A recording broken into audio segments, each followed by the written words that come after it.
We had moments where we were playing in Orlando and there was two people. One of them was my girlfriend, the other one was my cousin. Yeah. Like, and they still did that. And that made me, as their, their boss, their leader, follow in suit. And that's the kind of environment you have to have, because you have to be resilient. Oh, yeah. You have to be. Like, if you're going to do this job, and that was one of the first things my father ever told me. Like, he was never critical about it. And I was so scared to tell him back in 2020 that I wanted to do this, because I didn't know what the reaction was going to be. Right.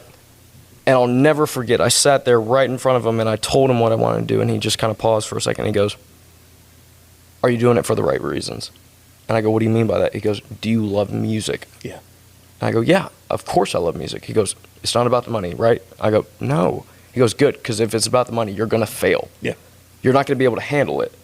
And through 6 years, I've got so much ridicule and so much, people telling me to my face, like industry people in Nashville, "Your music sucks, dude."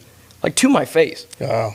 And yeah, you want to punch their teeth down their throat, but obviously I got to be professional, and I also, how do I take that the next day and make it into something that's positive? How do I get better? And that's just one of those things. You just have to be resilient. And through time, it's one of those things, like, you can tell people all the live long day, but until you actually live the experience and you have that fortitude built naturally by having those, trials and tribulations, the peaks and valleys, you're really not going to know. But I just hope people understand, as long as you're resilient, you can do whatever you want to do. Right. And it sounds cheesy, it's cliche, but it's cliche for a reason. True. It's very true. Absolutely.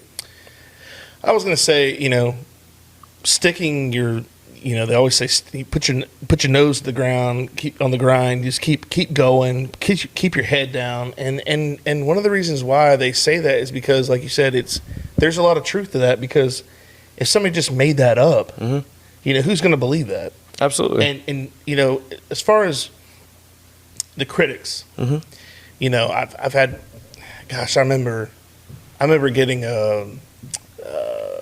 I've always been told, or I've always heard, don't read the comments. Of course. Don't read the comments. But it's so hard to not to. So, I read this comment on YouTube one time, and it's like, "This sucks," or something like that. And I was just like, you know what? I wanted to use that as motivation. Like, what? Well, I wonder, they're not going to tell me what sucked. They may not even know it sucked, but they just wrote that. So what have I got to do to change that, to make that better? How do I get better from that? Sure. Are you familiar with, Jocko? Oh, yeah, Willink? Yeah. Yeah, of course. Okay. So the whole thing with good? Good. Yeah, good. Good. So that's how I look at it. You have to. I'm like, oh,